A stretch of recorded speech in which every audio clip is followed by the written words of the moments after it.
과일에 금가루라도 쳐발랐어? 2만 원짜리 체리를 아무 생각 없이 집냐? 생각이란 걸 좀 하고 살라고 제발. 마트 계산대줄에서 남편은 제 손에 들린 체리팩을 낚아채며 소리를 질렀습니다. 줄을 서 있던 사람들이 일제히 고개를 돌렸지만 저는 고개를 숙인 채 체리를 매대에 올려놓으러 돌아갔죠. 그런 남편이 상간녀에게는 350만 원짜리 명품백을 일시불로 긁어줬습니다. 저는 참았습니다. 이를 악물고 손톱이 손바닥을 파고들도록 꽉 쥐며 참았습니다.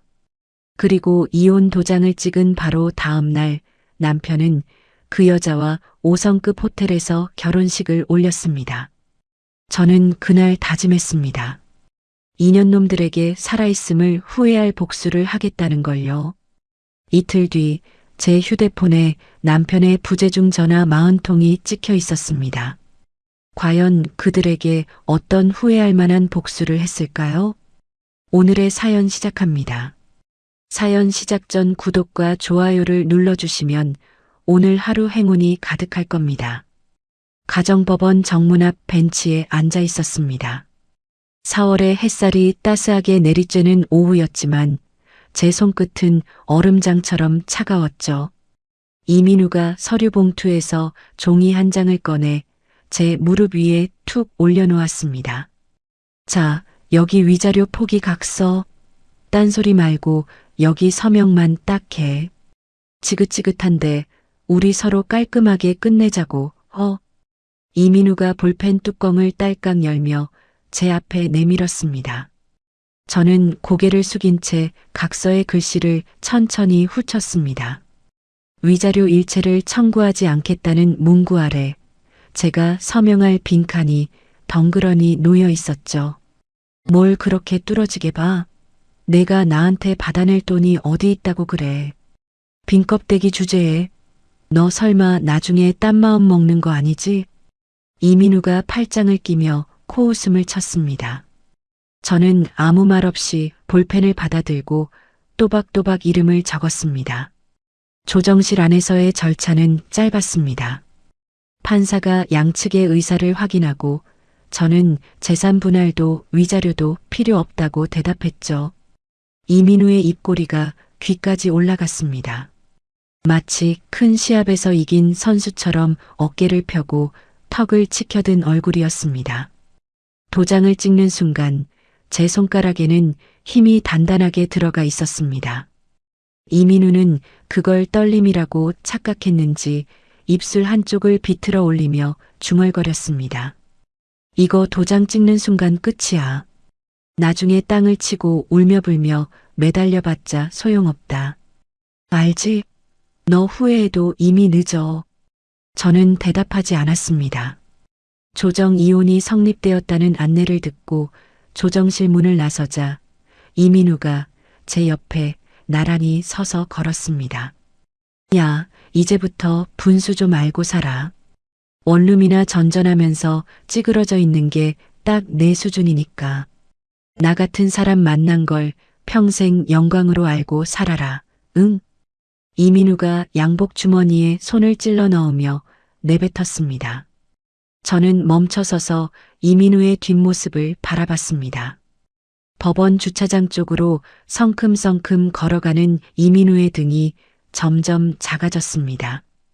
이민우가 완전히 시야에서 사라지자 저는 법원 건물 옆 무인 물품 보관함으로 향했습니다. 3일 전 미리 넣어둔 캐리어를 꺼내 바퀴를 세웠죠. 검은색 카드 캐리어 안에는 여권과 환전한 현금, 그리고 새로 개통한 선불폰이 들어있었습니다. 인천공항행 리무진 버스 정류장까지 걸어가는 동안 저는 단 한 번도 뒤를 돌아보지 않았습니다. 버스에 올라 창가 자리에 앉자마자 품속의 휴대폰이 쉴 새 없이 진동했습니다. 화면에는 카드 결제 알림이 줄줄이 쏟아지고 있었죠. 강남 5성급 호텔 웨딩홀 잔금 1,200만 원 결제 완료. 웨딩 촬영 추가 패키지 380만 원 결제 완료.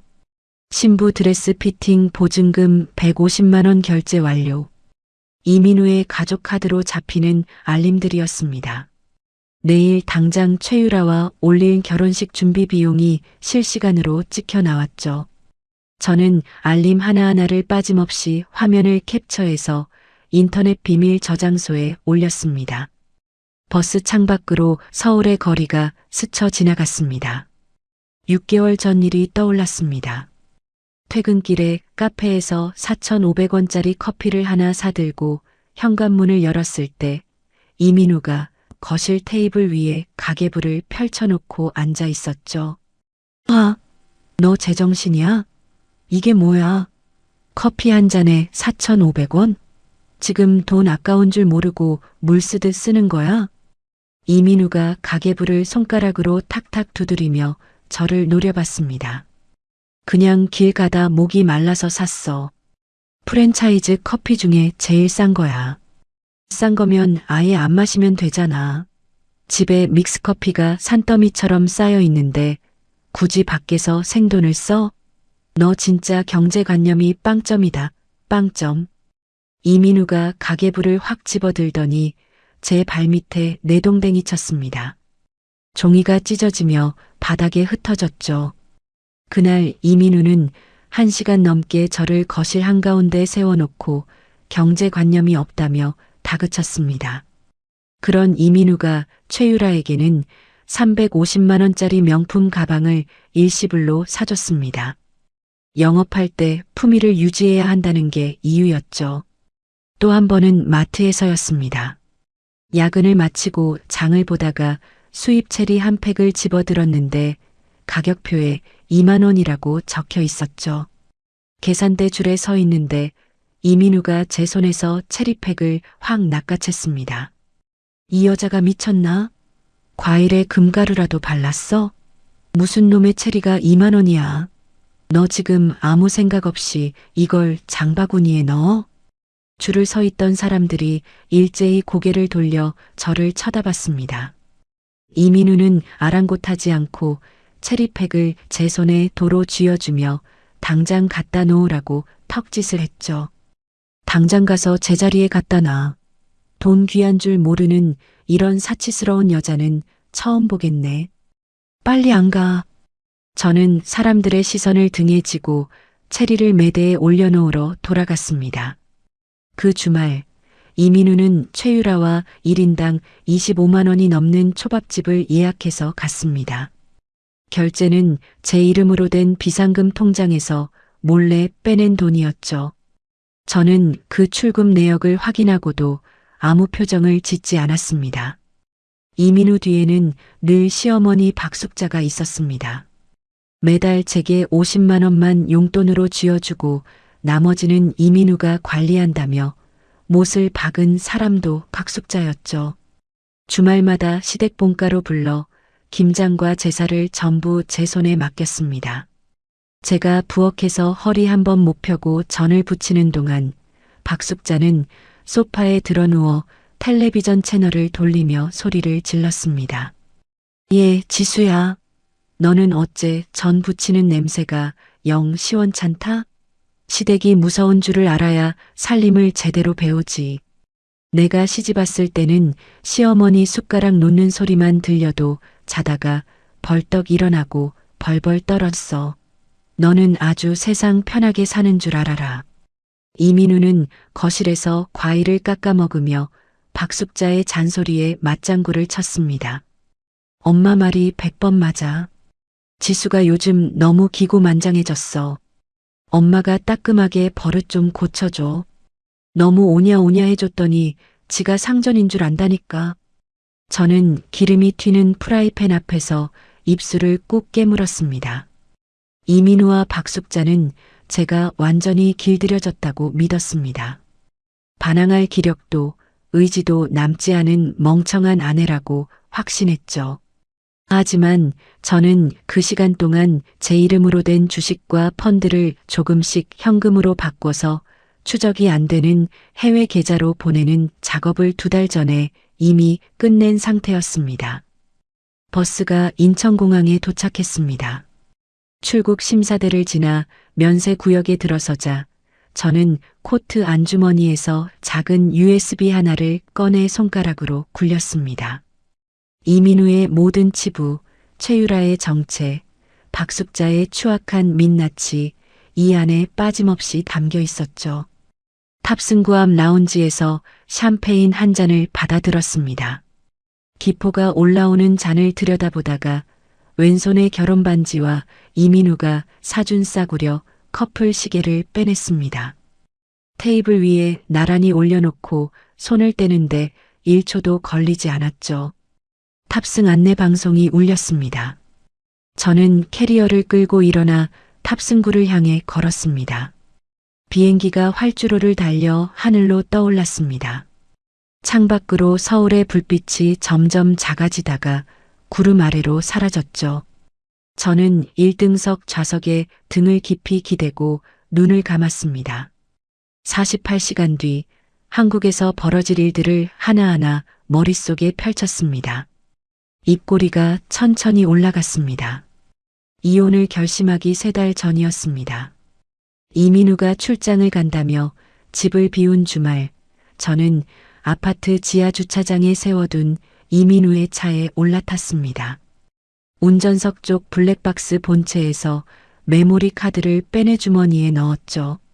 집으로 돌아와 노트북에 카드를 꽂았습니다. 파일 대부분이 삭제되어 있었지만 저는 인터넷에서 찾은 복원 프로그램을 돌렸습니다. 2시간쯤 지나자 지워졌던 영상들이 하나씩 살아났죠. 조수석에 앉은 최유라가 이민우의 볼에 입술을 가져다 대는 장면. 호텔 지하 주차장으로 나란히 들어가는 두 사람의 뒷모습. 차 안에서 최유라가 이민우의 무릎에 다리를 올리고 깔깔대며 웃는 소리. 저는 영상을 하나도 빠짐없이 별도 폴더에 옮겨 담고 복사본 2개를 더 만들어 서로 다른 곳에 저장했습니다. 그날 저녁 출장에서 돌아온 이민우가 현관문을 열고 들어왔습니다. 저는 거실 소파에 앉아 태블릿을 무릎 위에 올려놓고 기다리고 있었죠. 앉아봐. 이민우가 넥타이를 풀다 말고 제 얼굴을 힐끗 봤습니다. 뭔데? 피곤하니까 빨리 말해. 이민우가 소파 맞은편에 털썩 주저앉았습니다. 저는 태블릿 화면을 이민우 쪽으로 돌려 재생 버튼을 눌렀습니다. 호텔 지하 주차장 영상이 흘러나오자 이민우의 넥타이를 잡고 있던 손이 멈췄습니다. 이어서 조수석의 최유라가 이민우 볼에 입을 맞추는 장면이 나왔죠. 이민우의 눈동자가 화면 위를 빠르게 훑쳤습니다. 이게 다 뭐야? 저는 차분한 목소리로 물었습니다. 이민우가 넥타이를 소파 위에 내던지며 벌떡 일어났습니다. 야, 남의 차를 뒤졌어. 이게 정상이야.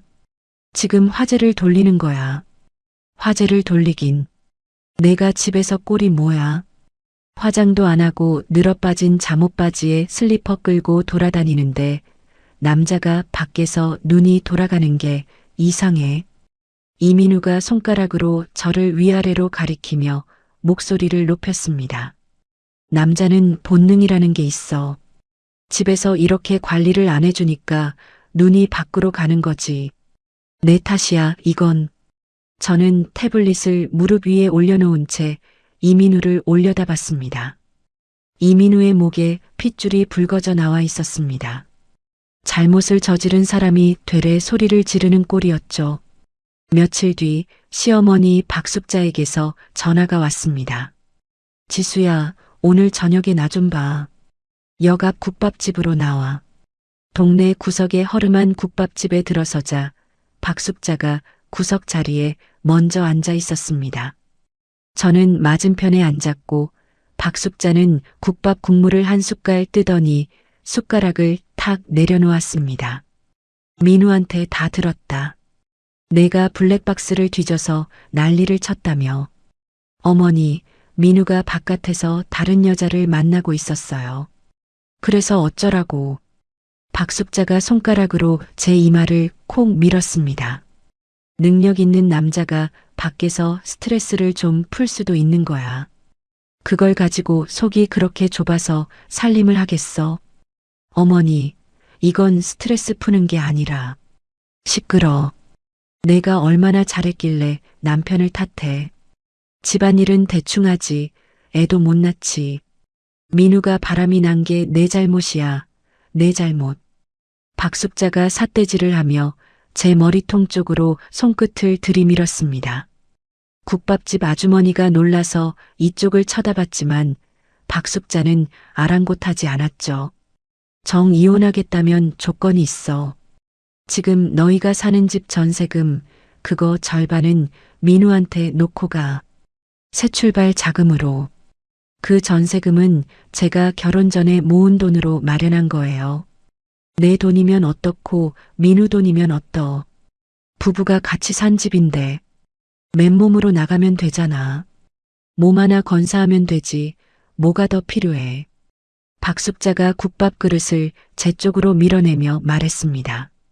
저는 숟가락도 들지 못한 채 고개를 숙이고 있었죠. 그 뒤로 이민우와 박숙자는 합을 맞춘 듯 저를 몰아세웠습니다. 이민우는 매일 밤 거실에서 이혼 합의서 초안을 흔들며 말했죠. 요즘 세상에 이혼이 무슨 흠이야. 유행이라고. 서로 각자 행복 찾으면 되는 거지.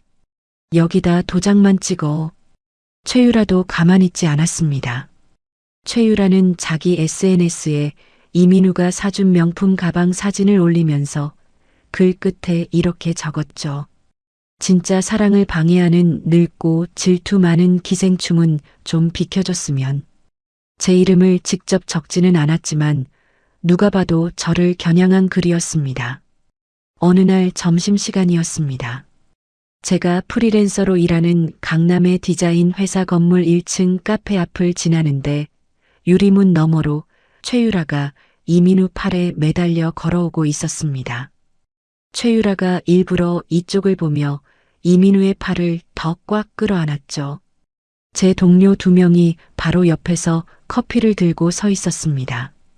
지수 씨, 저 사람들 누구야? 동료가 소곤거렸습니다.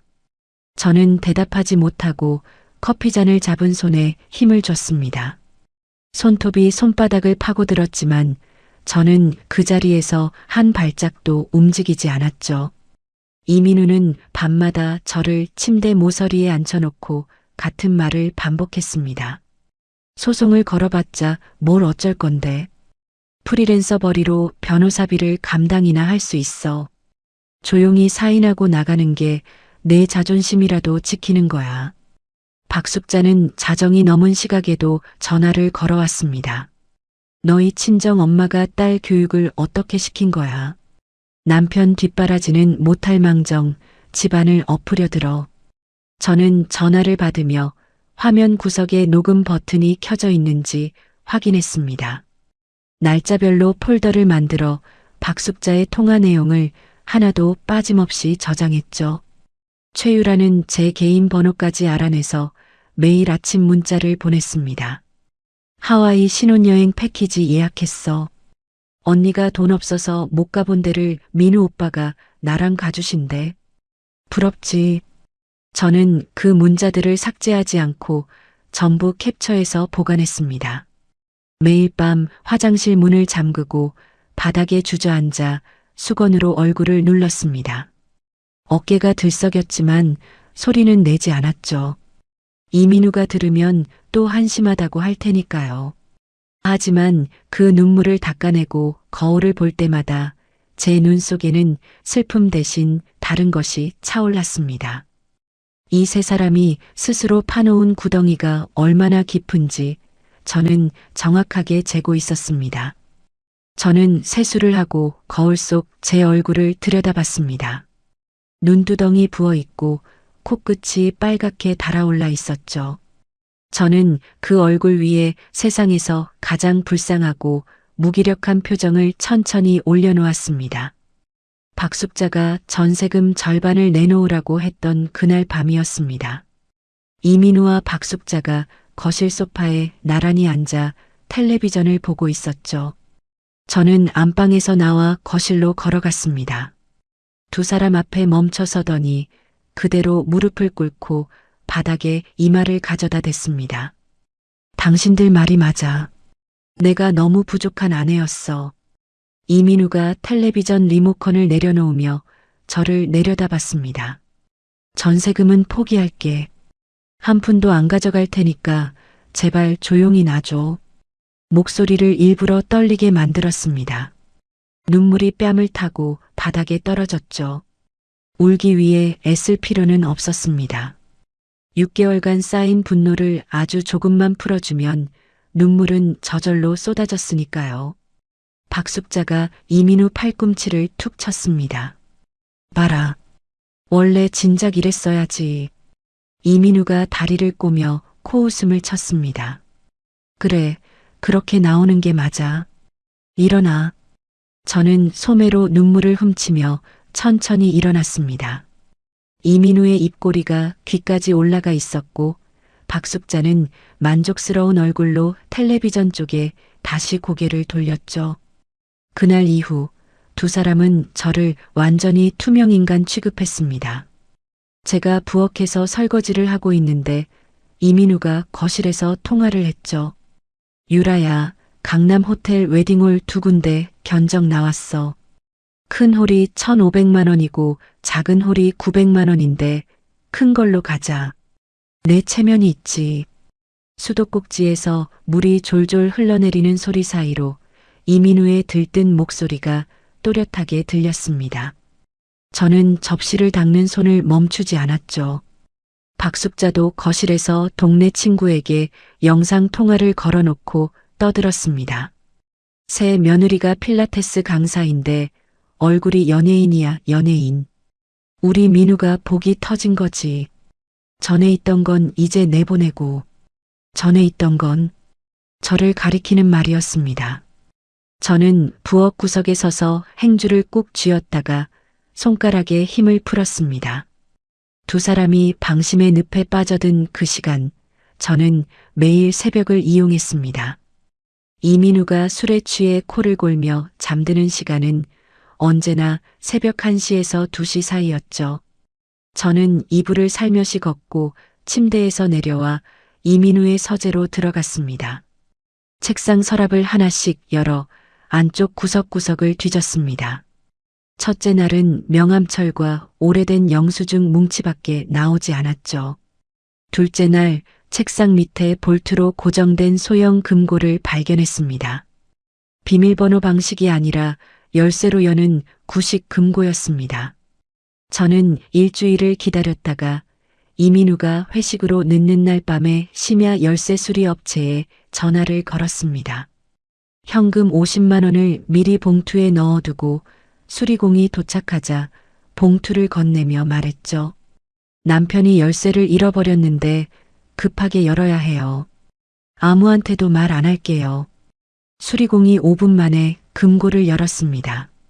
안에는 검은 가죽 표지의 수첩 2권과 외장 하드 하나가 들어 있었죠. 수첩을 펼치자 빼곡한 글씨가 눈에 들어왔습니다. 날짜, 금액, 거래 상대방 이름이 줄줄이 적혀 있었죠.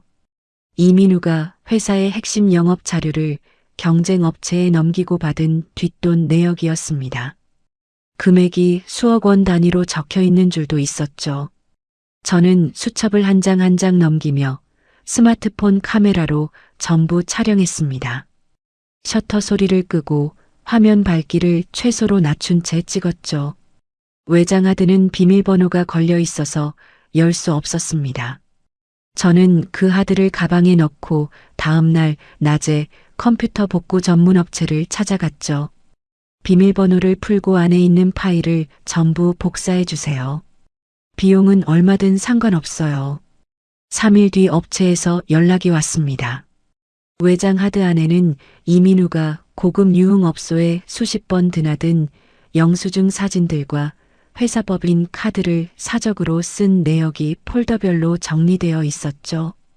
저는 복사된 파일을 USB에 담아 따로 보관했습니다. 낮에는 이삿짐 상자를 나르며 쫓겨나는 아내 역할에 충실했습니다. 최유라가 우리 집 안방에 들어와 제 화장대 서랍을 뒤지며 남은 화장품을 가방에 쓸어 담았죠. 언니, 이 로션 유통기한 지났네. 버려야겠다. 최유라가 제 로션 병을 바닥에 툭 떨어뜨리며 킥킥거렸습니다. 저는 바닥에 구른 로션 병을 주워 쓰레기 봉투에 넣으며 고개를 끄덕였죠. 최유라가 제 겨울 코트 3벌을 검은 쓰레기 봉투에 쳐넣으며 말했습니다. 이런 건 기부함에나 넣어. 아, 기부함에서도 안 받으려나. 저는 봉투 입구를 잡아주며 아무 말도 하지 않았습니다.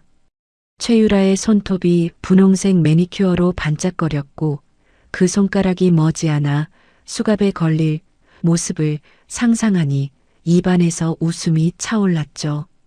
저는 그 웃음을 삼키고 고개를 더 깊이 숙였습니다. 이혼 서류 접수를 일주일 앞둔 날이었습니다. 저는 이민우의 지갑에서 보안 카드를 꺼냈습니다. 이민우가 제 이름을 도용해서 몰래 만들어둔 5천만 원 한도의 마이너스 통장이 있었죠. 저는 그 통장에서 한도 전액을 실행시켜 이민우가 숨겨둔 다른 계좌로 보냈습니다. 다음 날 은행에 직접 가서 그 통장의 비밀번호를 일부러 여러 번 틀려 잠기게 만들고 보안 카드 분실 신고를 넣어 폐기 처리했습니다. 이민우가 당장은 돈이 어디로 갔는지 추적할 수 없게 길을 끊어놓은 거죠. 한편 박숙자가 동네 미용실에서 입을 놀리고 다닌다는 걸 파악한 저는 심부름센터에 연락했습니다. 미용실에 손님으로 들어가서 이 여자가 하는 말을 전부 영상으로 찍어주세요. 심부름센터 직원이 파마 손님으로 위장해 박숙자 옆자리에 앉았습니다. 박숙자는 신이 나서 떠들었죠. 우리 민우가 다니는 회사가 중견기업인데 새 며느리 집안이 강남에 건물을 갖고 있대. 전 며느리는 빈털터리로 쫓아냈지. 그 영상은 고화질로 제 손에 들어왔습니다. 모든 증거를 확보하고 자금 정리를 마친 뒤에도 저는 끝까지 순종적인 얼굴을 유지했습니다. 이민우가 거실 바닥에 100만 원짜리 수표 한 장을 툭 던졌죠. 이사 비용이야. 이걸로 고시원이라도 잡아. 저는 허리를 굽혀 수표를 집어들며 고맙다는 말을 꾸역꾸역 내뱉었습니다. 고시원으로 간다고 말한 저는 실제로는 보안이 철저한 강남의 단기 임대 사무실을 계약했습니다. 작은 방 안에 노트북과 프린터, 서류 파일들을 세팅하고 문을 잠갔죠. 이민우와 박숙자와 최유라는 제 발밑에 무엇이 깔려 있는지 전혀 모르고 있었습니다. 모든 증거를 확보한 다음 날 오전, 저는 서초동 법조타운의 한 건물 7층에 있는 변호사 사무실 문을 열었습니다. 최도윤 변호사, 이혼 소송과 기업 소송에서 한 번도 진 적이 없다는 소문이 자자한 사람이었죠. 의뢰인의 감정에 절대 휘둘리지 않고 상대방을 법적으로 완전히 끝장내는 것으로 유명했습니다. 접수처 직원이 저를 상담실로 안내했습니다. 최도윤 변호사가 테이블 건너편에 앉아 안경을 고쳤으며 저를 올려다봤죠. 어떤 건으로 오셨습니까? 저는 가방에서 서류 봉투 4개를 꺼내 테이블 위에 나란히 올려놓았습니다. 첫 번째는 남편의 불륜 증거입니다. 블랙박스 영상과 호텔 주차장 출입 기록이에요. 봉투를 하나 밀었습니다. 두 번째는 남편이 회사 영업 기밀을 경쟁업체에 넘기고 뒷돈을 받은 내역이에요. 자필로 쓴 이중 장부입니다. 두 번째 봉투를 밀었죠. 세 번째는 남편이 회사법인 카드를 사적으로 쓴 영수증과 유흥업소 출입 내역이고요. 세 번째 봉투가 테이블 중앙에 놓였습니다. 네 번째는 시어머니의 폭언 녹음 파일과 동네 미용실에서 허위 사실을 퍼뜨린 영상입니다. 네 번째 봉투까지 내려놓자 최도윤 변호사가 안경 너머로 저를 한참 들여다봤습니다. 이걸 혼자 다 모으신 겁니까? 네. 최도윤 변호사가 봉투를 하나씩 열어 서류를 훑기 시작했습니다. 이중 장부 사진을 확대해서 보더니 고개를 천천히 끄덕였죠. 단순한 이혼 사건이 아니군요. 이 장부 내용이 사실이라면 배임과 횡령으로 형사고발이 가능합니다. 최도윤 변호사가 서류들을 가지런히 정리하며 말했습니다. 이혼만 원하시는 건 아니죠. 남편을 완전히 끝내고 싶어요. 경제적으로도 사회적으로도. 저는 테이블 위에 놓인 두 손을 꼭 맞잡으며 대답했습니다. 최도윤 변호사가 볼펜 뚜껑을 열며 수첩에 무언가를 적기 시작했죠. 재산부터 묻겠습니다. 남편 이름으로 된 은행 계좌, 보증금, 동산 전부 가압류 신청을 넣을 겁니다. 타이밍이 중요한데 결혼식이 언제입니까? 이번 주 토요일이에요. 그러면 가압류 통지가 도착하는 시점을 금요일 늦은 오후로 맞추겠습니다. 결혼식 전날 저녁 은행 업무가 끝난 뒤에 통지가 뜨면 주말 내내 손을 쓸 수 없습니다. 최도윤 변호사가 볼펜으로 달력의 금요일에 동그라미를 치며 말했습니다. 동시에 횡령과 배임 혐의로 경찰에 고발장을 접수합니다. 증거가 이 정도면 수사가 빠르게 움직일 겁니다. 저는 고개를 끄덕이며 가방에서 USB 하나를 더 꺼냈습니다. 여기에 남편의 외장하드에서 복사한 파일이 전부 들어있어요. 원본은 따로 보관하고 있고요. 최도윤 변호사가 USB를 받아들며 입꼬리를 살짝 올렸습니다. 의뢰인께서 제 일을 반쯤 해놓으셨네요. 상담을 마치고 사무실을 나온 저는 곧바로 심부름센터에 전화를 걸었습니다. 토요일 강남 호텔 결혼식에 식장 직원으로 들어갈 사람 3명이 필요해요. 넥타이 핀 카메라를 달고 식장 안을 전부 촬영할 수 있어야 합니다. 센터 직원이 금액을 불렀고 저는 바로 승낙했죠. 이어서 음향 장비를 다루는 기술자를 1명 더 섭외했습니다. 호텔 웨딩홀의 대형 화면과 스피커 시스템을 외부에서 조작할 수 있는 사람이었죠. 저는 웨딩홀 업체 홈페이지에서 내려받은 시설 배치도를 기술자에게 보내며 설명했습니다. 결혼식 중간에 화면과 스피커를 제가 준비한 영상과 음성 파일로 바꿔야 해요. 조명도 동시에 꺼주세요. 기술자가 배치도를 살피더니 고개를 끄덕였습니다. 가능합니다. 홀 뒤쪽 장비실에 접근만 할 수 있으면 됩니다. 저는 심부름센터 직원 중 1명에게 장비실 출입 역할을 맡겼죠. 그 다음 저는 이민우가 사채업자에게 빌린 돈의 서류 사본을 꺼냈습니다. 이자 납입 기한이 지난 건이 2개 있었죠. 저는 사채업자 사무실 주소를 확인하고 퀵서비스를 불렀습니다. 이 봉투를 이 주소로 배달해 주세요. 봉투 안에는 5성급 호텔 결혼식 청첩장과 VIP 하객용 무료 식권을 넣어두었습니다. 사채업자들이 식장에 점잖은 하객 차림으로 들어올 수 있도록 길을 깔아준 거죠. 금요일이 되었습니다. 이민우는 내일 결혼식 최종 점검으로 정신이 없었습니다. 오후 늦게 이민우의 휴대폰에 은행에서 보낸 계좌 동결 안내 문자가 도착했죠. 하지만 이민우는 화면을 힐끗 보더니 대출 광고 문자라고 생각했는지 그대로 밀어서 지워버렸습니다. 같은 시각 저는 단기 임대 사무실에서 선불폰을 꺼내 들었습니다. 추적이 안 되는 가짜 해외 인터넷 주소를 이용해 이민우 회사의 감사실 직통 이메일에 접속했죠.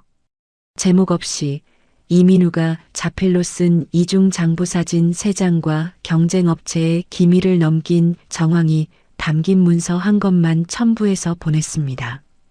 맛보기였죠. 그날 저녁 이민우의 회사에서는 조용히 내부 조사가 시작되었습니다.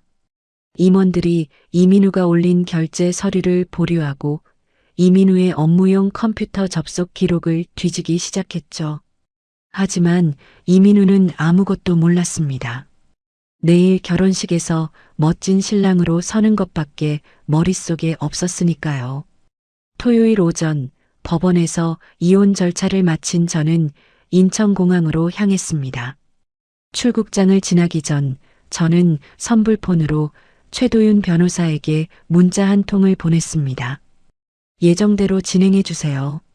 최도윤 변호사에게서 1분 뒤 답장이 왔죠. 모든 준비 완료되었습니다. 정각에 시작합니다.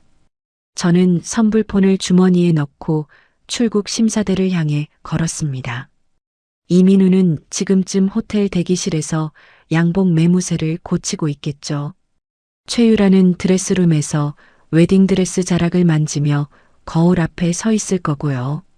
박숙자는 앞줄 자리에 앉아 금가락지를 만지작거리며 하객들에게 인사를 하고 있을 겁니다. 저는 탑승구 앞 의자에 앉아 하와이행 탑승권을 손가락으로 톡톡 두드렸습니다. 하와이 호텔에 도착한 건 한국 시간으로 토요일 새벽이었습니다. 짐을 풀고 샤워를 한 뒤 수영장 옆 선베드에 자리를 잡았죠. 하와이는 금요일 오후였고 하늘이 붉은 빛으로 물들기 시작했습니다. 한국 시간 낮 12시, 이민우와 최유라의 결혼식이 시작되는 시각이었죠. 저는 태블릿을 꺼내 화면을 켰습니다. 심부름센터 직원이 넥타이 핀에 숨긴 카메라로 보내주는 실시간 영상이 떠올랐죠. 강남 5성급 호텔 웨딩홀은 하객들로 가득 차 있었습니다. 이민우의 회사 임원들이 앞줄에 앉아 있었고 박숙자가 한복을 차려입고 입구에서 하객들과 악수를 하고 있었죠. 금가락지 낀 손을 번쩍 들어 올리며 연신 고개를 숙이는 박숙자의 얼굴이 화면에 잡혔습니다. 어서 오세요. 우리 민우가 드디어 좋은 사람 만났어요. 박숙자가 동네 지인의 손을 잡으며 목소리를 높였습니다. 주례가 단상에 올라 긴 덕담을 늘어놓았습니다. 이민우가 양복 단추를 매만지며 최유라를 바라봤고 최유라는 긴 면사포 아래로 입술을 붉게 칠한 채 웃고 있었죠. 저는 열대 과일 주스를 한 모금 빨며 화면을 들여다봤습니다. 주례의 마지막 말이 끝났습니다. 이민우와 최유라가 하객들을 향해 몸을 돌리며 행진을 시작하려는 순간이었죠. 웨딩홀 안의 조명이 전부 꺼졌습니다. 화면 속 식장이 한순간에 어둠에 잠겼고 하객들 사이에서 웅성거리는 소리가 터져나왔죠. 뭐야, 정전이야. 조명이 왜 이래? 어둠 속에서 하객들이 두리번거렸습니다. 그때 단상 뒤 대형 화면이 갑자기 환하게 켜졌습니다. 축하 영상이 나와야 할 그 화면에 전혀 다른 영상이 재생되기 시작했죠. 호텔 지하 주차장에서 이민우와 최유라가 나란히 차에서 내리는 장면. 이어서 차 안에서 최유라가 이민우에게 매달리며 깔깔대는 소리가 대형 스피커를 타고 웨딩홀 구석구석까지 울려 퍼졌습니다. 화면이 바뀌었습니다. 이번에는 박숙자의 목소리였죠. 동네 미용실에서 찍은 영상이 또렷하게 재생되었습니다. 전 며느리는 빈털터리로 쫓아냈지. 돈 한 푼 못 쥐어주고 내보낸 거야. 속이 다 시원해. 박숙자의 얼굴이 대형 화면에 크게 잡혔습니다. 파마를 하면서 신이 나서 떠드는 박숙자의 표정이 수백 명의 하객 앞에 낱낱이 드러났죠. 식장이 찬물을 끼얹은 듯 조용해졌습니다. 하객들이 손으로 입을 틀어막고 서로의 얼굴을 쳐다봤죠. 이민우가 단상 위에서 마이크를 움켜쥐었습니다. 잠깐만요. 이건 기계 오작동입니다. 지금 바로 고치겠습니다. 이민우의 목소리가 떨리고 있었습니다. 양복 등판에 땀이 번져 색이 짙어지는 것까지 카메라에 잡혔죠. 이민우가 마이크를 잡고 버벅거리는 사이 웨딩홀 뒷문이 벌컥 열렸습니다. 양복을 입은 사람 4명이 성큼성큼 걸어 들어왔죠. 그중 2명은 이민우 회사의 감사팀 직원이었고 나머지 2명은 사복 차림의 경찰이었습니다. 감사팀 직원 1명이 이민우 앞에 서서 서류를 들어 올렸습니다. 이 과장님, 수억 원대 배임 및 횡령 혐의로 조사가 필요합니다. 함께 가주셔야 합니다. 이민우의 얼굴에서 핏기가 싹 빠졌습니다. 마이크를 잡은 손이 덜덜 떨리더니 마이크가 바닥에 떨어져 쿵 소리를 냈죠. 바로 그때 뷔페장 쪽에 앉아있던 건장한 남자 3명이 의자를 밀치며 벌떡 일어났습니다. 양복을 입고 있었지만 목과 손등에 문신이 삐죽삐죽 올라와 있었죠. VIP 식권을 들고 점잖게 앉아 스테이크를 썰던 사채업자들이었습니다. 이민우, 이 새끼. 사채업자 중 덩치가 가장 큰 남자가 이민우를 향해 손가락질을 했습니다. 돈 갚을 능력도 없으면서 결혼식은 5성급 호텔에서 해. 빌린 돈부터 내놔. 사채업자가 로비에 세워둔 얼음 조각상을 발로 걷어차 바닥에 쓰러뜨렸습니다. 얼음 조각이 대리석 바닥 위에서 산산조각 나며 파편이 사방으로 튀었죠. 다른 사채업자 한 명이 뷔페 테이블 가장자리를 두 손으로 잡고 힘껏 뒤집었습니다. 접시와 음식이 바닥에 쏟아지며 와장창 소리가 식장을 가득 채웠죠. 하객들이 비명을 지르며 출구 쪽으로 우르르 몰렸습니다. 최유라가 웨딩드레스 자락을 두 손으로 움켜쥐더니 치렁치렁한 아랫단을 찢어냈습니다. 맨발에 가까운 차림으로 하객들 틈에 섞여 출구를 향해 뛰었죠.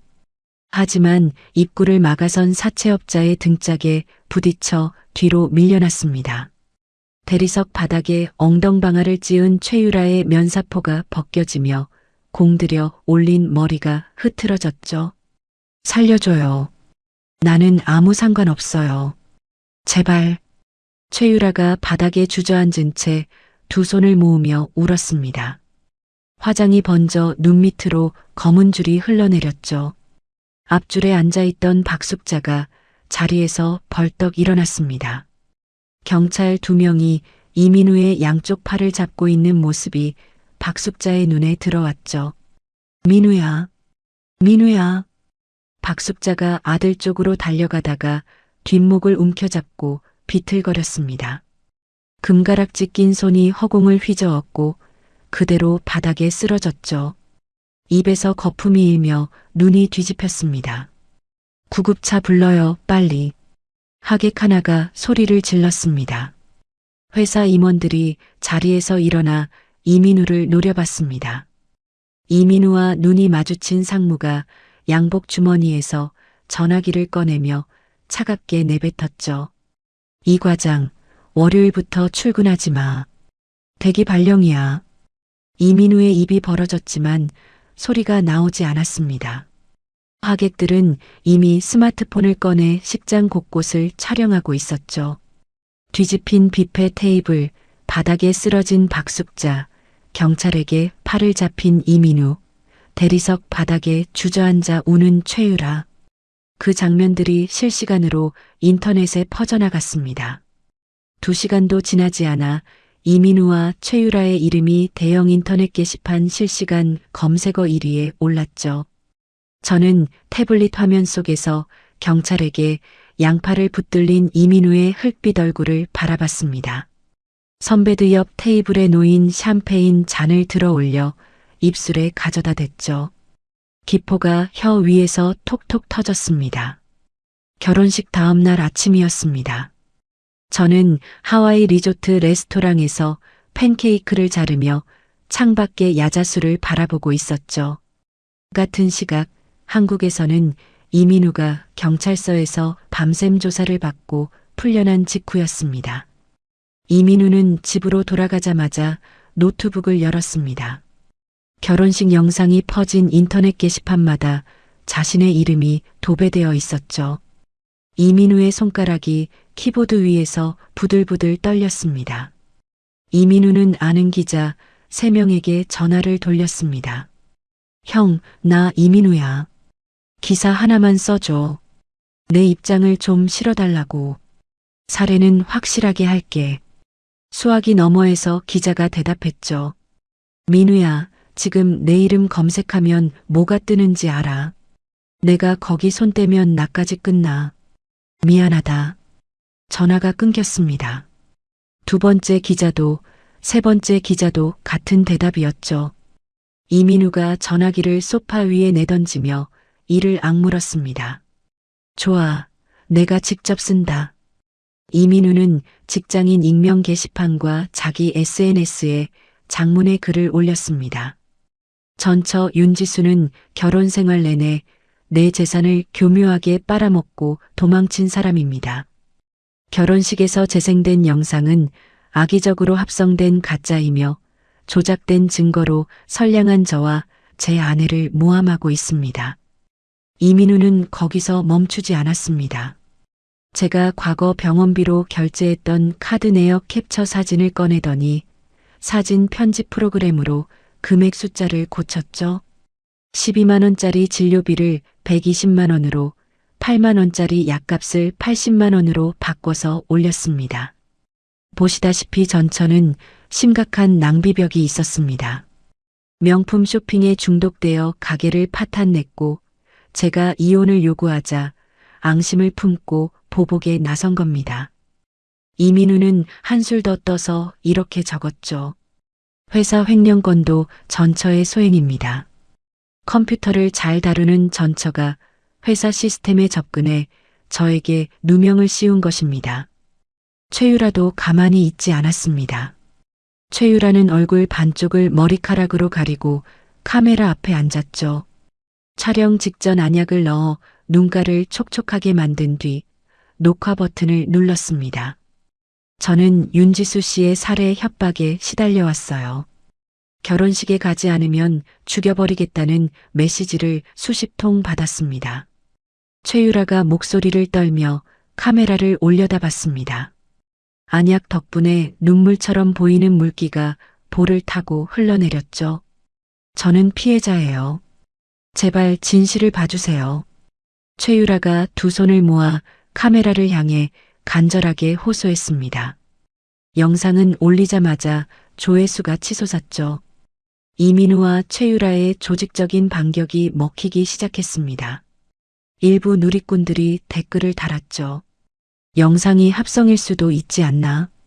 전처가 너무 치밀한 거 보면 원래 무서운 사람 아니었을까? 상간녀가 우는 거 보니까 좀 불쌍하긴 하다. 제 과거 SNS 사진들이 털리기 시작했습니다. 어디서 구했는지 제 졸업사진과 회사 워크숍 단체 사진까지 게시판에 올라왔죠. 이 여자가 윤지수래. 얼굴 좀 봐. 남편 재산 빼돌리고 하와이로 도망간 거 실화냐. 한국에 있는 옛 직장 동료 민정이가 제 하와이 번호로 전화를 걸어왔습니다. 지수야, 인터넷에 내 이야기가 난리도 아니야. 내 사진도 다 퍼졌어. 이게 진짜야. 민정아, 나중에 연락할게. 저는 전화를 짧게 끊었습니다. 다른 동료들에게서도 비슷한 메시지가 수십 통씩 쌓이고 있었죠. 병원에서 퇴원한 박숙자도 가세했습니다. 박숙자는 휠체어를 타고 자극적인 폭로 전문 유튜버의 방송에 직접 출연했죠. 유튜버가 카메라를 박숙자에게 가까이 들이밀었습니다. 어머니, 결혼식에서 쓰러지신 거 맞죠? 지금 상태가 어떠세요? 박숙자가 눈을 질끈 감으며 휠체어 팔걸이를 꽉 움켜쥐었습니다. 독하고 미친 며느리가 내 아들 인생을 망쳤어요. 제사도 안 지내고 김장도 대충 하고 시어미를 충격으로 죽이려고 한 거예요. 박숙자가 손등으로 눈물을 훔치며 목소리를 높였습니다. 우리 민우가 무슨 잘못을 했다고. 착하디 착한 아들인데. 그년이 그 며느리가 전부 꾸민 거예요. 유튜버의 실시간 채팅창에 댓글이 빠르게 올라왔죠. 시어머니 진짜 불쌍하다. 전처가 너무한 거 아니냐. 며느리가 시어미를 병원에 보내놓고 해외로 도망가. 여론이 흔들리고 있었습니다. 이민우와 최유라와 박숙자가 번갈아가며 쏟아내는 거짓 눈물이 사람들의 동정심을 건드리고 있었죠. 최도윤 변호사에게서 전화가 왔습니다. 윤지수 씨, 여론이 심상치 않습니다. 당장 한국으로 돌아와서 기자회견을 여는 게 좋겠습니다. 반박 자료를 지금 바로 내야 합니다. 변호사의 목소리에 다급함이 묻어 있었죠. 저는 수영장 옆 선베드에 누운 채 열대 과일 주스를 빨대로 한 모금 빨았습니다. 변호사님, 48시간만 기다려주세요. 48시간이요. 지금 상황이 얼마나 급한지 아십니까? 저 사람들이 방송에서 떠들면 떠들수록 좋아요. 거짓말을 크게 부풀릴수록 나중에 전부 돌아옵니다. 저는 주스 잔을 테이블에 내려놓으며 말했습니다. 지금 저 사람들이 올리는 글과 영상, 방송 출연 녹화본 전부 캡처하고 저장해 주세요. 하나도 빠짐없이요. 최도윤 변호사가 잠시 침묵하더니 한숨을 내쉬었습니다. 알겠습니다. 48시간 지키겠습니다. 전화를 끊고 저는 선베드에 등을 기대며 하늘을 올려다봤습니다. 하와이의 구름이 느릿느릿 흘러가고 있었죠. 이민우는 지금쯤 게시판에 올라오는 동정 댓글을 보며 안도하고 있을 겁니다. 최유라는 조회수가 오르는 자기 영상을 확인하며 입꼬리를 올리고 있겠죠.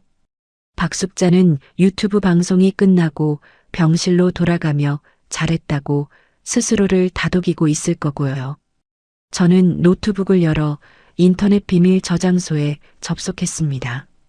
이민우의 자필 이중 장부 원본 사진, 최유라의 과거 전력이 담긴 법원 판결문, 박숙자의 미용실 영상 무수정본, 유흥업소 영수증 스캔본, 파일 목록을 하나하나 확인하며 전체 선택 버튼 위에 손가락을 올렸습니다.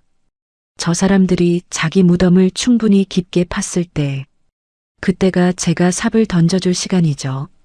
저는 화면 속 공개 버튼을 눌렀습니다. 한국 시간으로 아침 8시였습니다.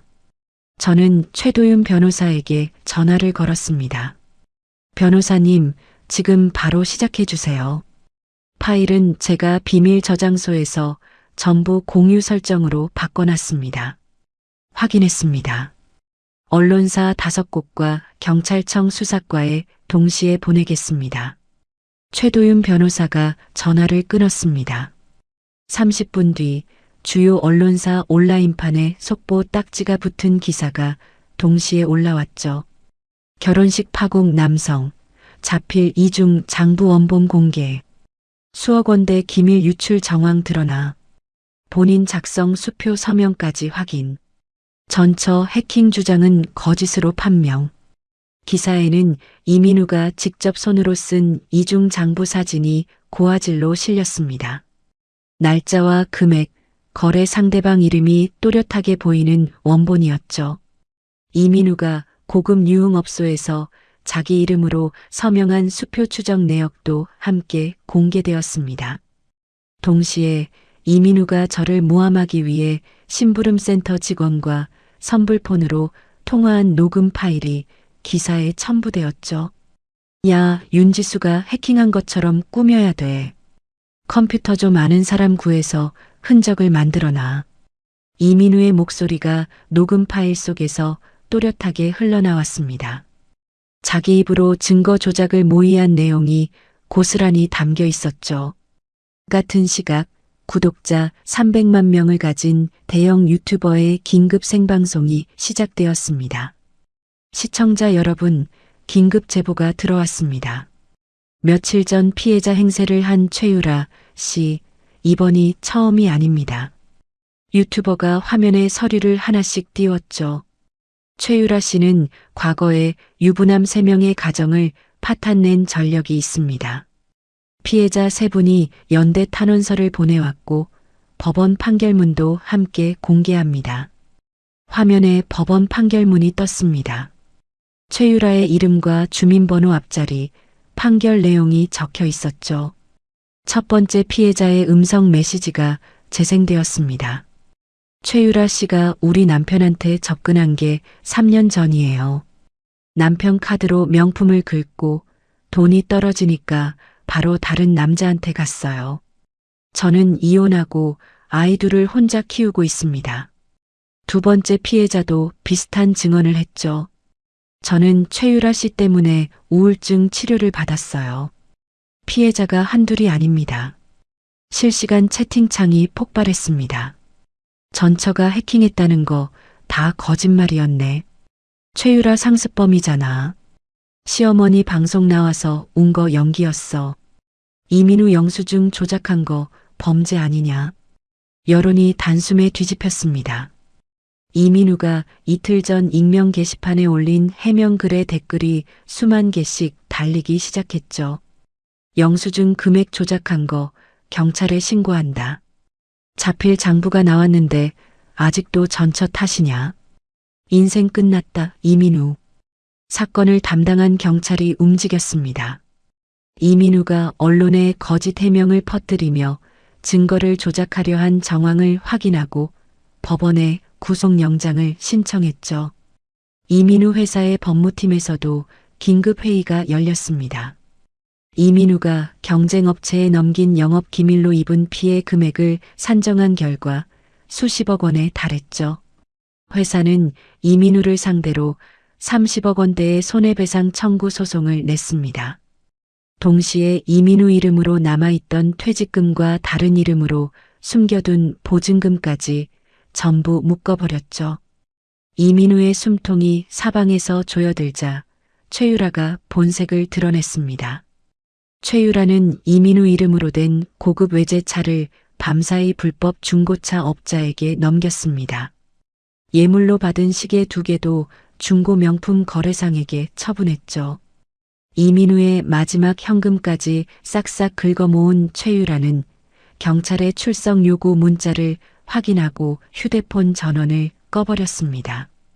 그리고 그날 밤 최유라는 서울에서 흔적도 없이 사라졌죠. 병실에서 후원금을 챙기며 인터뷰를 하던 박숙자에게 소식이 들어왔습니다. 간호사가 병실 텔레비전을 켜주자 화면에 아들의 구속영장 신청 뉴스가 나오고 있었죠. 이민우 씨에 대해 수억 원대 배임 및 횡령 혐의로 구속영장이 신청되었습니다. 소속 회사에서도 30억 원대 손해배상 소송을 제기한 것으로 확인됩니다. 박숙자가 리모컨을 잡은 손이 덜덜 떨렸습니다. 그때 이민우에게서 전화가 왔죠. 엄마, 유라가 내 차를 팔고 돈을 들고 도망갔어. 전화도 안 받아. 엄마, 나 어떡해. 이민우의 목소리가 갈라져 있었습니다. 박숙자가 침대 난간을 두 손으로 움켜잡았습니다. 새 며느리라고 자랑하고 다니던 최유라가 아들의 남은 돈을 전부 들고 튀었다는 사실에 박숙자의 얼굴이 하얗게 질렸죠. 유라가 돈을 들고. 박숙자의 눈이 풀리더니 고개가 뒤로 꺾였습니다. 심장 박동 모니터에서 경고음이 울렸고 간호사들이 뛰어들어와 박숙자를 중환자실로 옮겼죠. 인터넷에서는 이민우와 최유라의 과거가 샅샅이 파헤쳐지고 있었습니다. 학창시절 동급생들이 익명 게시판에 글을 올리기 시작했죠. 이민우 고등학교 때도 친구 돈 빌려놓고 안 갚기로 유명했음. 최유라 대학교 때 선배 남자친구 뺏은 거 학과에서 다 알았음. 두 사람의 이름은 인터넷 게시판에 영구적으로 박제되었습니다. 사진과 함께 정리된 게시물은 삭제 요청을 넣어도 다른 사이트로 퍼져나가며 끝없이 복제되었죠. 이민우는 텅 빈 오피스텔 바닥에 주저앉아 있었습니다. 계좌는 전부 묶여 있었고 차도 없었고 최유라의 전화기는 꺼져 있었죠. 이민우가 벽을 향해 리모컨을 집어던졌습니다. 리모컨이 벽에 부딪혀 배터리가 튀어나왔죠. 유라야, 이 나쁜 년아. 이민우의 고함이 텅 빈 오피스텔에 메아리 쳤습니다. 아무도 대답하지 않았죠. 저는 하와이 호텔 방 대형 텔레비전에 한국 뉴스 채널을 틀어놓았습니다. 화면에 이민우의 구속영장 신청 속보가 자막으로 흘러가고 있었죠. 룸서비스로 시킨 최고급 안심 스테이크가 테이블 위에 놓여 있었습니다. 저는 나이프로 스테이크를 천천히 잘라 한 점 입에 넣었죠. 잘 구워진 고기가 입안에서 부드럽게 씹혔습니다. 텔레비전 속 이민우의 오피스텔 앞에 기자들이 몰려 있었습니다. 현관문을 두드리는 기자들의 손이 화면에 잡혔죠. 저는 스테이크를 한 점 더 잘라 먹으며 와인 잔을 들었습니다. 이혼 이틀 뒤 오후였습니다. 이민우는 다음날 아침 법원에서 영장 심사를 받아야 했죠. 30억 원대 손해배상 소송장이 오피스텔 우편함에 꽂혀 있었고 계좌는 전부 묶여 있었고 최유라는 돈을 들고 사라진 뒤였습니다. 이민우가 오피스텔 바닥에 쪼그리고 앉아 휴대폰을 꺼내 들었습니다. 연락처를 뒤적이다가 제 한국 번호를 찾았죠. 전화를 걸었습니다. 신호음만 울리다 끊어졌습니다. 이민우가 다시 걸었습니다. 또 끊어졌죠. 세 번째, 네 번째, 다섯 번째. 이민우의 이마에 땀방울이 맺혔습니다. 전화를 건 횟수가 10번을 넘어가자 이민우가 무릎으로 기어가 벽에 등을 기대며 전화기를 귀에 붙였죠. 20번. 이민우의 입술이 바짝 말라 갈라져 있었습니다. 30번. 이민우가 전화기를 잡은 손이 축축하게 젖었죠. 40번. 이민우는 머리카락을 쥐어뜯으며 바닥에 이마를 박았습니다. 받아. 제발 받아. 이민우의 목소리가 텅 빈 오피스텔 벽에 부딪혀 돌아왔죠. 같은 시각 저는 하와이 해변의 개인 선베드에 누워 있었습니다. 머리 위로 하얀 파라솔이 햇빛을 막아주고 있었고 파도가 모래사장에 부서지는 소리가 귀를 간지렸죠. 선글라스를 쓴 채 눈을 감고 있는데 옆에 놓아둔 휴대폰이 계속 진동했습니다. 윙, 윙, 윙. 끊임없이 울리는 진동에 저는 고개를 돌려 화면을 봤죠. 이민우. 이름 세 글자가 화면에 떠 있었습니다. 부재중 전화 40통이 쌓여 있었죠. 저는 선글라스를 이마 위로 밀어 올리며 천천히 통화 버튼을 눌렀습니다. 수화기 너머로 거친 숨소리가 먼저 들렸습니다. 이어서 이민우의 목소리가 파도 소리를 뚫고 흘러나왔죠. 지수야. 지수야, 나야. 이민우의 코가 막혀 있었습니다. 울다가 전화를 건 목소리였죠. 나 진짜 미쳤었어. 내가 다 잘못했어. 다 내 탓이야. 이민우가 훌쩍이며 말을 이었습니다. 고소 취하해줘. 제발. 그러면 내가 평생 발목 잡고 빚 갚을게. 노예처럼 일할게. 제발 한 번만. 이민우의 울음소리가 점점 커졌습니다. 코를 훌쩍거리는 소리와 숨을 헐떡이는 소리가 뒤섞여 수화기 넘어가 엉망이었죠. 지수야, 나 내일 영장 심사야. 잡혀가면 나 끝이야. 제발, 제발 한마디만 해줘. 저는 파도가 밀려왔다 빠져나가는 소리를 들으며 이민우의 울음을 가만히 들었습니다. 5초, 10초, 15초. 이민우가 수화기 너머에서 바닥을 치며 울었습니다. 지수야, 거기 있지. 듣고 있지. 나 살려줘. 한 번만 살려줘. 저는 선베드에서 일어나 앉았습니다. 모래사장 위로 붉은 노을이 길게 깔려 있었죠. 바닷바람이 제 머리카락을 흔들었습니다. 저는 입을 열었습니다. 아저씨 누구세요? 저 아세요? 수화기 너머가 조용해졌습니다. 파도 소리만 남았죠. 지수야. 저는 이민우의 말이 끝나기 전에 통화를 끊었습니다. 연락처에서 이민우의 번호를 길게 눌러 차단 버튼을 눌렀죠. 화면에 이 번호를 차단했습니다라는 문구가 떴습니다. 저는 휴대폰을 선베드 옆 테이블에 내려놓고 다시 누웠죠. 파라솔 사이로 하와이의 하늘이 보랏빛에서 남색으로 물들어가고 있었습니다. 몇 달이 지났습니다. 이민우는 배임과 횡령 혐의로 징역 7년을 선고받았습니다. 교도소에 수감된 이민우는 매일 노역에 시달렸죠. 회사에서 청구한 30억 원대 손해배상금은 평생을 일해도 갚을 수 없는 액수였습니다. 면회를 오는 사람은 아무도 없었고 이민우의 머리카락이 빠르게 하얗게 새어갔죠. 박숙자는 아들의 합의금과 밀린 빚을 갚느라 평생 살던 낡은 아파트를 경매로 넘겨야 했습니다. 집에서 쫓겨난 박숙자는 보증금 없는 월세 단칸방으로 들어갔죠. 매일 새벽 4시에 일어나 거리를 돌며 폐지를 주워 리어카에 실었습니다. 어느 날 새벽 박숙자가 리어카를 끌고 골목을 지나다가 가게 유리창에 비친 자기 모습을 봤죠. 허리가 굽고 머리가 허옇게 센 노인이 거울 속에 서 있었습니다. 박숙자가 리어카 손잡이를 잡은 채 한참 동안 유리창을 들여다봤습니다. 내가 왜 이렇게 됐을까? 박숙자가 허공에 대고 중얼거렸죠. 부엌에서 허리 한번 못 펴고 일하던 며느리의 뒷모습이 머릿속을 스쳤습니다. 박숙자가 리어카 위에 쌓인 폐지 더미 위에 이마를 대고 어깨를 들썩였죠.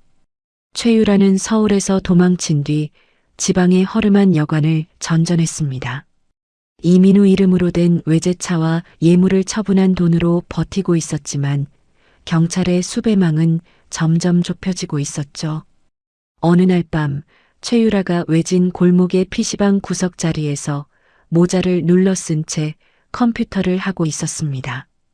PC방 문이 열리며 형사 2명이 들어왔죠. 최유라 씨 맞죠? 형사가 최유라의 모자를 벗겼습니다.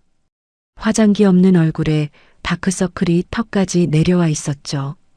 최유라가 의자에서 일어나려다 형사의 손에 팔목이 잡혔습니다. 작물 취급 및 사기 혐의로 체포합니다. 최유라의 얼굴 사진이 다음날 뉴스에 나왔습니다.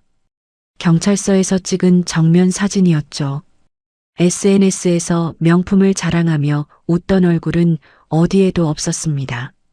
최유라의 SNS 계정은 수천 건의 신고가 쌓여 영구 삭제되었죠. 저는 하와이에 있었습니다.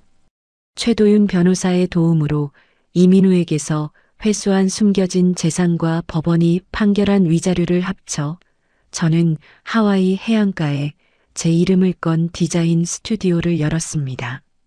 현지의 능력 있는 디자이너들과 함께 일하며 큰 프로젝트들을 하나씩 따내기 시작했죠. 매일 아침 사무실 창문을 열면 바다가 보였습니다. 출근 전에 해변에서 요가를 하고 점심에는 동료들과 테라스에서 밥을 먹었죠. 어느 날 저녁 일을 마치고 해변을 걷고 있었습니다. 하와이의 석양이 바다 위에 붉은 빛을 쏟아내고 있었죠. 발밑으로 파도가 밀려와 발등을 적시고 빠져나갔습니다. 저는 주머니에서 휴대폰을 꺼내 화면을 봤습니다. 거래처에서 온 계약 확정 메일이 와 있었죠. 입꼬리가 올라갔습니다.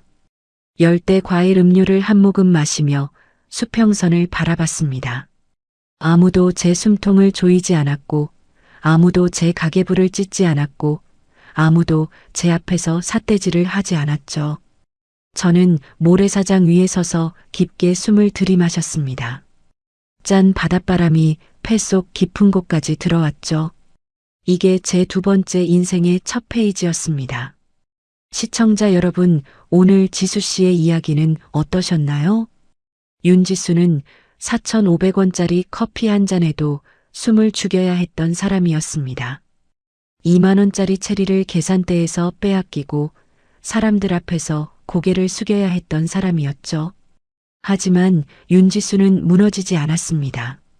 무릎을 꿇으면서도 머릿속으로는 복수의 순서를 세고 있었죠. 세상에는 착한 사람의 참을성을 약점이라고 착각하는 사람들이 있습니다. 순종하는 모습을 보고 영원히 짓밟아도 된다고 믿는 사람들이 있죠. 이민우가 그랬고 박숙자가 그랬고 최유라가 그랬습니다. 그들은 윤지수가 아무것도 할 수 없는 사람이라고 확신했습니다. 돈도 없고 백도 없고 변호사를 쓸 능력도 없는 불쌍한 여자라고 깔봤죠. 그 방심이 그들의 무덤이 되었습니다. 사람을 함부로 대하면 안 됩니다. 특히 조용히 참고 있는 사람을 만만하게 보면 안 되죠. 그 침묵이 체념인지 준비인지는 아무도 모르는 거니까요. 윤지수는 하와이의 바다 앞에서 두 번째 인생을 시작했습니다. 아무도 가계부를 찢지 않는 곳에서, 아무도 삿대질을 하지 않는 곳에서 자기 이름을 건 사업을 일으켰죠. 참는 것과 당하는 것은 다릅니다. 윤지수는 당한 게 아니라 참은 겁니다. 그리고 그 참음의 끝에서 자기 인생을 온전히 되찾았습니다. 이야기를 끝까지 들어주신 분이 계시다면 잘 들었다고 댓글 하나만 남겨주세요. 감사합니다.